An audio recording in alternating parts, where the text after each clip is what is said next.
आदाब नाज़रीन, मैं हूं यम्मे वाजिद। हैदराबाद डेयरी में आपका खैर मकदम है। आइए सबसे पहले नजर डालते हैं सुर्खियों पर।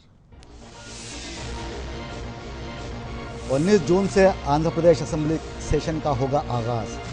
तैयारियां हुई मुकम्मल, सिक्योरिटी का वसी कर बंदोबस्त।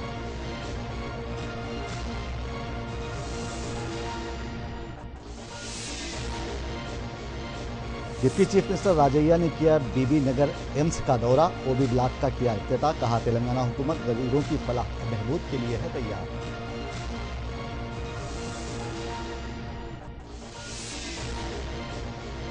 तेलंगाना के मुस्लिम मुलाजिमीन को माह रमजान के मौके पर दी जाएगी 1 घंटे की खुसूसी रियायत। चीफ मिनिस्टर के तरीक़ेकार पर किया मुस्लिम मुलाजिमीन तंजीम ने खुशी का इजहार।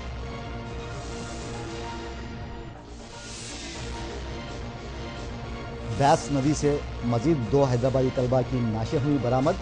मजीद 14 लापता तलबा की तलाश है जारी।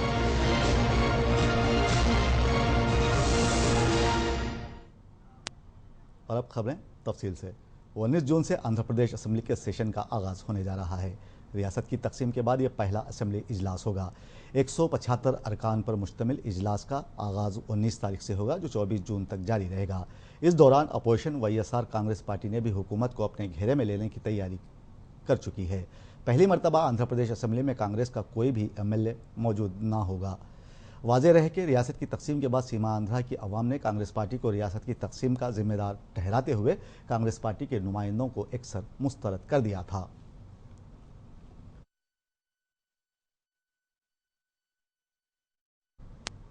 जारिया माह की 19 तारीख से आंध्र प्रदेश असेंबली का खुसूसी इजलास मुनक़िद होने वाला है, जिसके लिए तैयारियां मुकम्मल कर ली गई हैं। इसके अलावा असेंबली के बाहर सिक्योरिटी सख्त कर दी गई है। ओहदेदारों ने बताया है कि असेंबली इजलास के दौरान असेंबली के करीब 3 टायर सिक्योरिटी मुतय्यन की जाएगी। इंचार्ज डीजीपी ने कहा है कि असेंबली के आसपास के इलाकों में सिक्योरिटी सख्त कर दी गई है। किसी भी नाखुशगवार वाक़े से निमटने के लिए रियासती पुलिस के अलावा खुसूसी दस्ते मुतय्यन किए गए हैं।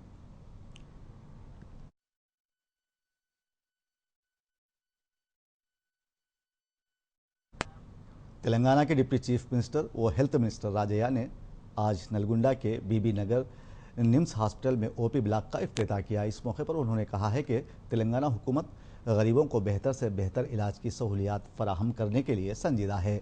ओबी ब्लॉक के इफ्तिताह के बाद मीडिया से बात करते हुए राजैया ने कहा कि पिछली हुकूमत ने बीबी नगर निम्स हॉस्पिटल की तरक्की के लिए कोई फंड्स फराहम नहीं किए, जिसके सबब तरक्की नहीं हो पाई है। इसके अलावा तामीराती काम भी ठप पड़े हुए हैं। राजैया ने बताया कि बहुत जल्द बीबी नगर निम्स हॉस्पिटल में 300 बिस्तर कायम करते हुए इलाके की करीब अवाम को बेहतर से बेहतर इलाज की सहूलत फराहम की जाएगी।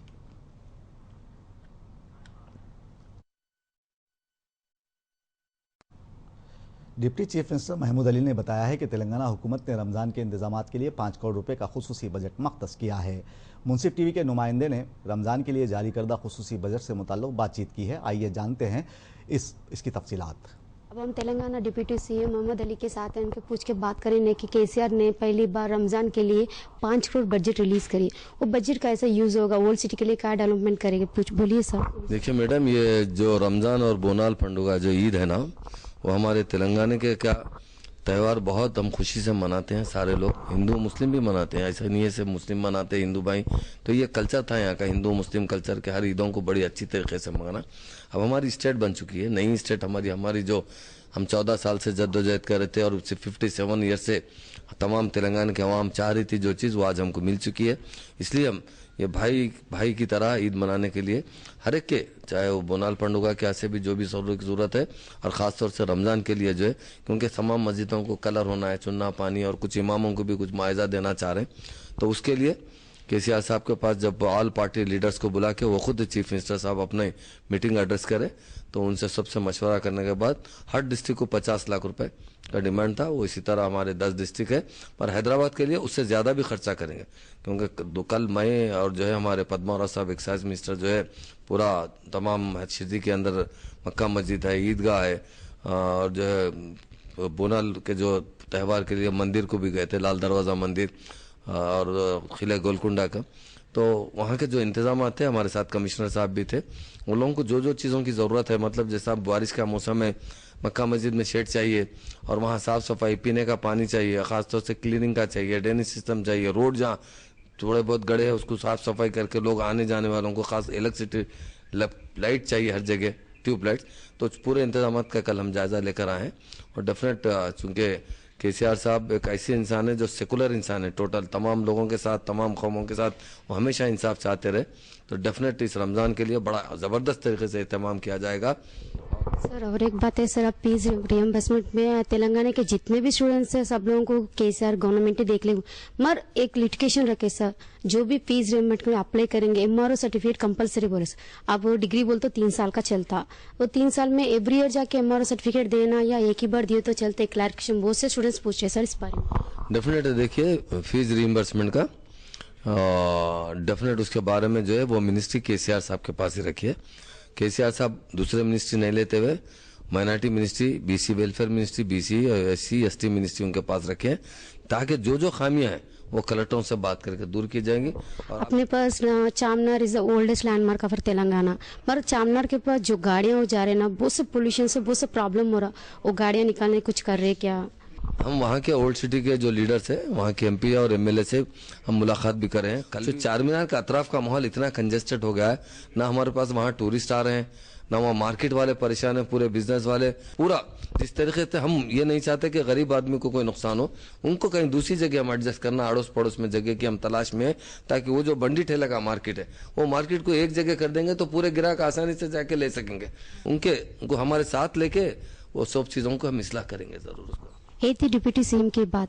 तेलंगाना में जितने भी प्रॉब्लम्स है अपने आवाम के लिए 5 मिनट में complete. Okay, camera person Kaza के साथ सुजाता मुंसिफ, टीवी हैदराबाद। और उधर सीपीआई ने मखदूम भवन में एक प्रेस कॉन्फ्रेंस मुनक्किद करते हुए किसानों को तुखम फराहम करने का मुतालिबा किया।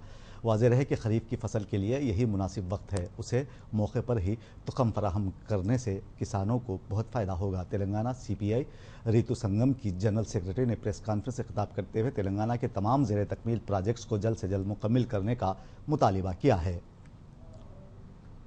राष्ट्र రైతు సంఘం is demanding to cancel total crop loans. Already Telangana Rashtra government has promised in election manifesto and during election time also. Giving this type of promises, TRS party got majority and formed the government also. After taking political power, it is day by day, it is doing late to cancel these crop loans. Yeah. Loan waiver. Yes, okay. Power purchase act को बर्खास्त करने chief minister Andhra Pradesh N Chandrababu Naidu की जानिब से लिए गए फैसले पर तेलंगाना के वजीर हरीश राव ने सख्त एतराज़ किया है। उन्होंने कहा है कि चंद्रबाबू नायडू ने एक तरफा फैसला लेते हुए पीपीए को बर्खास्त किया है, जो ठीक नहीं है। हरीश राव ने बाबू से अपना फैसला वापस लेने का मुतालिबा किया। बरखी मसाइल से वाकिफत हासिल होने के बावजूद इस तरह का फैसला लेने पर हरीश राव ने चंद्रबाबू नायडू पर सख्त बरहमी का इजहार किया है।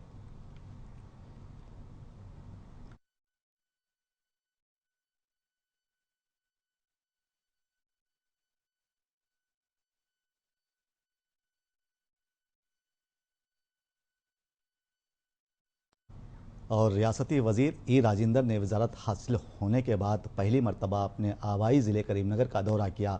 इस मौके पर पार्टी कायदीन और कारकुनों ने उनका पुरतपाक इस्तकबाल किया है। मुजस्सिमा तेलंगाना तल्ली पर फूलमाला पेश करने के बाद जलसे आम से खिताब करते हुए ई राजेंद्र ने कहा है कि तेलंगाना हुकूमत तेलंगाना अवाम की उम्मीदों के मुताबिक ही हुकूमत करेगी। उन्होंने कहा कि रियासत की अलहदगी के बाद तरक्की का मसला सबसे बड़ा चैलेंज है, जिसके लिए चीफ मिनिस्टर के चंद्रशेखर राव काफ़ी संजीदा हैं।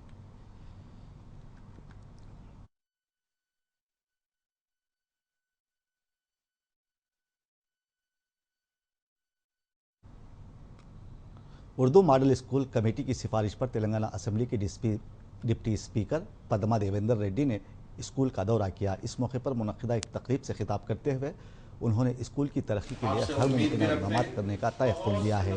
उन्हें भारी अक्सरियत से रुकन असेंबली मुंतखब करने पर पद्मा देवेंद्र रेड्डी ने मुसलमानों का तहे दिल से शुक्रिया अदा किया है। मैं इन्हीं बातों से आपका इस्तकबाल भी करता हूँ, बहुत बहुत मुबारकबाद भी देता हूँ, नेक का एहसास भी रखता हूँ। ब्यास नदी से मज़ीद 2 लाशों को बरामद कर लिया गया है। वाज़ेह रहे कि अब तक जुमला 10 लाशें यहां से बरामद हुई हैं। आज से 10 दिन कबल 24 हैदराबादी तलबा ब्यास नदी में फ़ोटो सेशन के दौरान लापता हो गए थे। गुज़िश्ता 10 दिनों से ब्यास नदी में गरक़ाब होने वाले तलबा की तलाश जारी थी। अब तक कोई बड़ी कामयाबी हासिल न होने पर औलियाए तलबा और ओहदेदारों में तशवीश देखी गई। हिमाचल प्रदेश के अलावा मरकज़ की खुसूसी टीमें लापता तलबा की तलाश में मसरूफ़ हैं।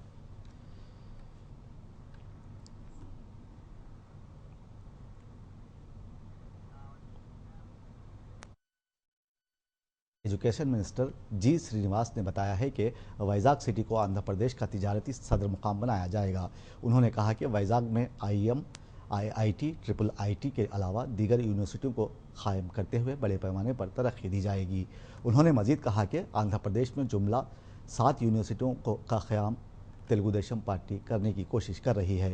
यूनिवर्सिटीज़ की तामीर के लिए अराजियात का इंतखाब अमल में लाया जा रहा है।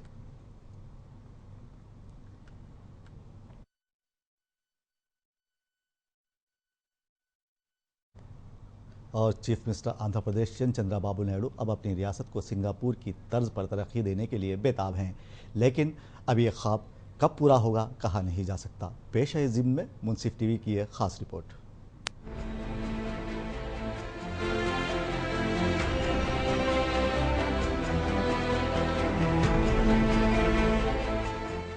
रियासत मुत्तहिदा आंध्र प्रदेश की तकसीम के बाद तेलंगाना रियासत का वजूद अमल में आ गया। आंध्र प्रदेश के चीफ मिनिस्टर चंद्रबाबू नायडू ने तेलुगु देशम पार्टी की बका के लिए बीजेपी से मुफाहमत कर ली। अवाम से इंतखाबी तशहीर के दौरान ऐसे ऐसे वादे किए गए कि जिन्हें पूरा करना शायद नामुमकिन है, लेकिन वादे जरूर किए गए। बाज नाखदीन ने यहाँ तक कह दिया था कि जगन मोहन रेड्डी की मकबूलियत को कम करने के लिए बाबू ने वादों की एक लंबी फहरिस्त तैयार कर ली थी और फिर अवाम के दरमियान आते हुए उन्होंने कई वादे किए और अक्सरियत से इंतखाबात में कामयाब भी हुए। 10 सालों के बाद फिर एक मरतबा वो आंध्र प्रदेश के वजीर आला बन गए हैं।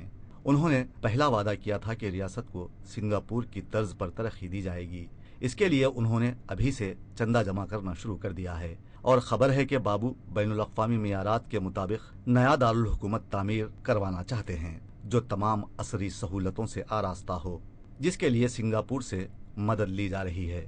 आजकल इंतखाबी तशहीर में सियासी कायदीन की जानिब से अदा किए गए जुमले अवाम के दरमियान ज़ेर बहस हैं। नरेंद्र मोदी की जानिब से अदा किया गया ये जुमला अच्छे दिन आने वाले हैं खुद मोदी और चंद्रबाबू नायडू के लिए परेशानी का बाइस बना हुआ है। बीजेपी और गैर बीजेपी रियासतों में रहने वाले बाशिंदों का जहन बनता जा रहा है कि वह आजकल बुरे दिनों से गुजर रहे हैं, क्योंकि अच्छे दिन लाने का वादा बीजेपी कर रही है, लेकिन इन दिनों के आने का इम्कान नजर नहीं आता। कुछ इसी तरह के जहनी दबाव से आजकल चंद्रबाबू नायडू गुजर रहे हैं, क्योंकि मोदी को साथ लेकर उन्होंने अवाम से वादा किया है कि वो अच्छे दिन लाएंगे और अवाम ने बाबू को अक्सरियत से कामयाब भी किया है। लेकिन जिस इख्तिदार पर वो फायज हैं वहाँ राजधानी बनाने के बिशमोल बुनियादी ढांचों की तरक्की की जिम्मेदारी बाबू पर है, जो कि एक बहुत ज़्यादा मुश्किल काम है। मरकज़ में NDA यानी बीजेपी की हुकूमत कायम है और मोदी हुकूमत से बाबू को काफ़ी उम्मीदें भी हैं।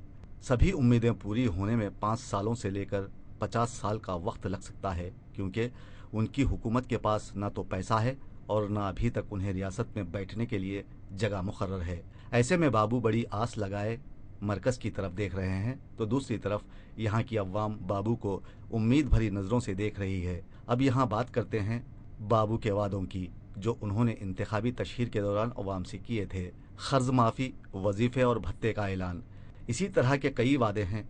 फहरिस्त काफ़ी लंबी है जिसे पूरा करने के लिए लाखों करोड़ों रुपयों की ज़रूरत पड़ेगी जो ना मरकज़ दे सकता है और ना ही इस नई रियासत की इतनी आमदनी है कि रियासत के सरबराह अपने किए वादों को पूरा कर सकें।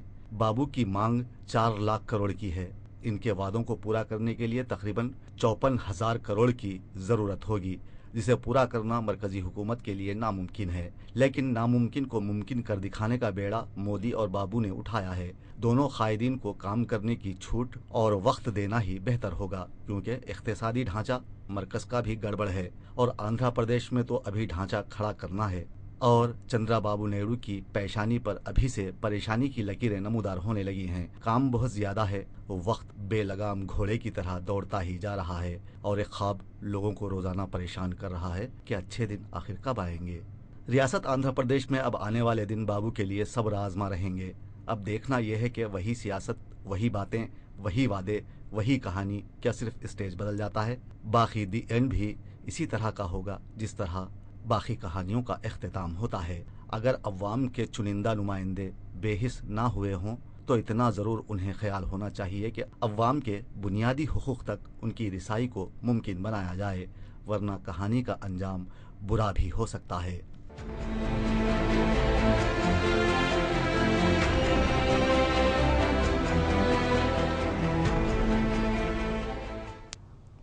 हैदराबाद डायरी में वक्त हुआ है मुख्तसर से वक्फे का। वक्फे के बाद भी खबरों का सिलसिला जारी है। आप कहीं मत जाइए, हम यूं गए यूं आए।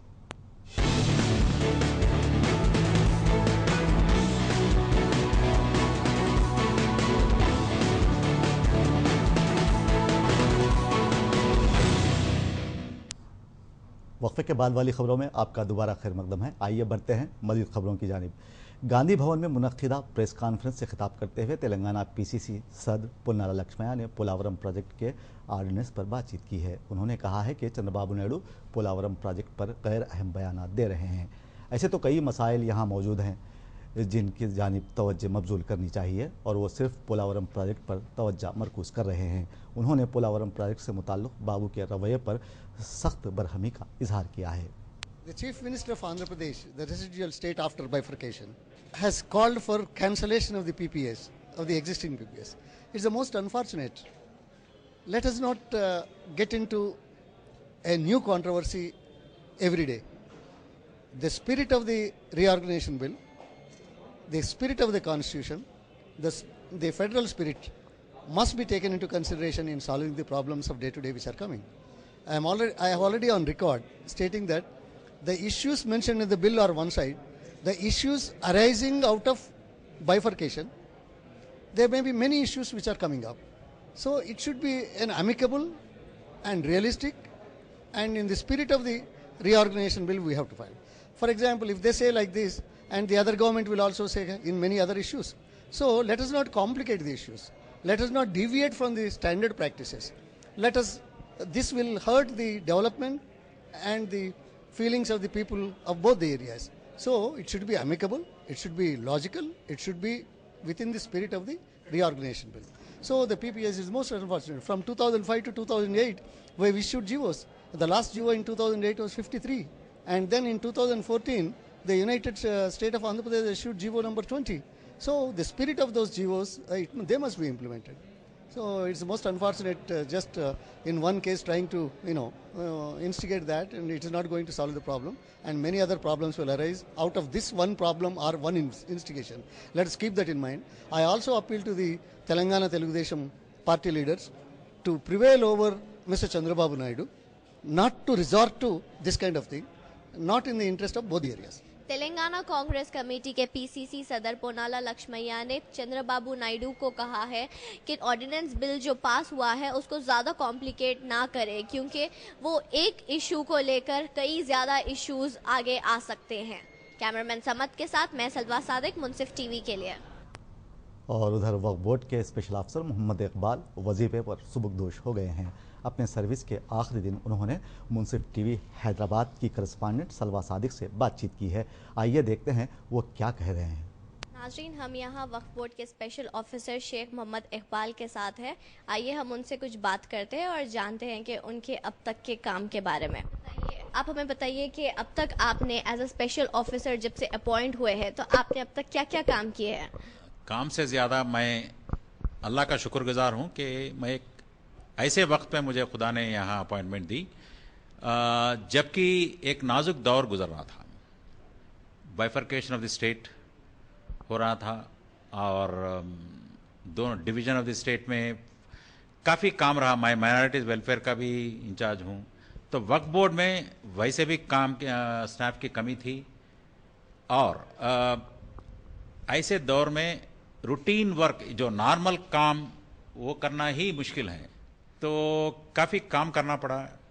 और जो हाई फ्लाइंग जो बड़े बड़े हजरात हैं जिनके ऊपर आपने देखा होगा कि केसेस हमने बुक किया है, तो वो लोग खुद वक्फ एक्ट को एक मजाक बना करके चल रहे थे। तो ऐसे क्या काम थे जो आप नहीं कर पाए और जो आपको करना था? मैं इनकम सोच रहा था एक 600-700 करोड़ या एटलीस्ट 70 से 700 करोड़। मैं सिर्फ 5 या 6 करोड़ बढ़ा पाया, बट ये नहीं कर पाए कि कब्जे मैं छुड़ाना चाह रहा था। हर एक डिस्ट्रिक्ट कलेक्टर का कोऑपरेशन मुझे चाहिए था, कब्जा छुड़ाना था वो, क्योंकि इलेक्शंस 2-3 महीने आने की वजह से उसमें कुछ रुकावटें आई। आज आपका आखिरी दिन है as a special officer of Waqf board, तो उसके बारे में आपका क्या कहना है? तो मुझे काफ़ी खुशी है। एक नाजुक दौर में मुझे खुदा इस बोर्ड को हेड करने का मुझे मौका दिया और मुझे इस बात की खुशी है, मैं वक्फ बोर्ड क्या चीज़ है, वक्फ क्या चीज़ है, वक्फ से मुसलमान कैसे बेहतर हो सकता है, मुसलमान की माशी हालत, सोशियो इकोनॉमिक हालत, मुसलमान की गरीबी कैसे कम हो सकती है, इस मसले को मैंने फोकस में रखने का और खुदा मुझे मौका दिया, मुझे काफ़ी खुशी है।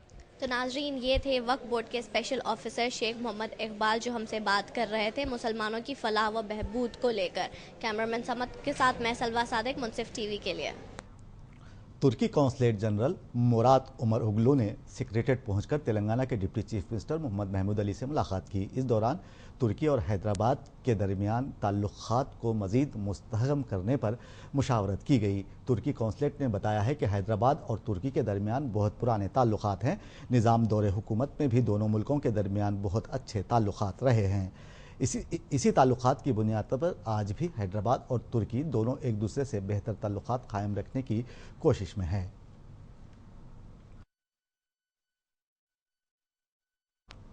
और उधर शहर हैदराबाद के मज़ाफ़ाती इलाके हयात नगर में भयानक सड़क हादसा पेश आया। ठहरी हुई DCM को तेज़ रफ्तार टाटा सोमो ने टक्कर दे दी, जिसके सबब 2 अफराद की जाए मुकाम पर ही मौत वाक़ हो गई। इस हादसे में एक शख्स शदीद तौर पर ज़ख्मी हो गया है, जिसे करीबी दवाखाने मुंतकिल किया गया। पुलिस की इत्तला के मुताबिक तेज़ रफ्तार सोमो DCM से टकरा गई। पुलिस ने मुकदमा दर्ज करते हुए तहकीकात का आगाज़ कर दिया है।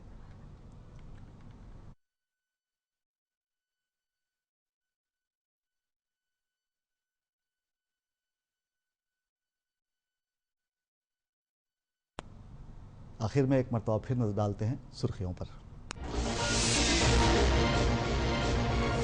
19 जून से आंध्र प्रदेश असेंबली के सेशन का होगा आगाज। तैयारियां हुई मुकम्मल, सिक्योरिटी का वसी तर बंदोबस्त।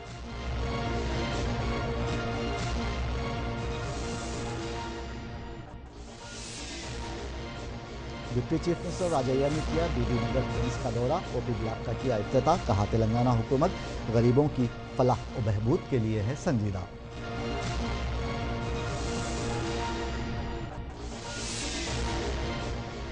तेलंगाना के मुस्लिम मुलाजमीन को माह रमज़ान के मौके पर दी जाएगी 1 घंटे की खुसूसी रियायत। चीफ मिनिस्टर के तरीक़ाकार पर किया मुस्लिम मुलाजमीन तंजीम ने खुशी का इजहार।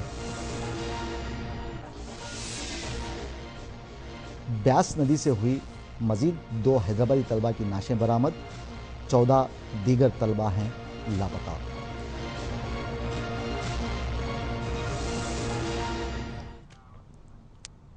हैदराबाद डायरी में फिलहाल इतना ही। ताज़ा तरीन खबरों के लिए आप देखते रहिए मुंसिफ टीवी। मुझे दीजिए इजाज़त। अल्लाह हाफिज़।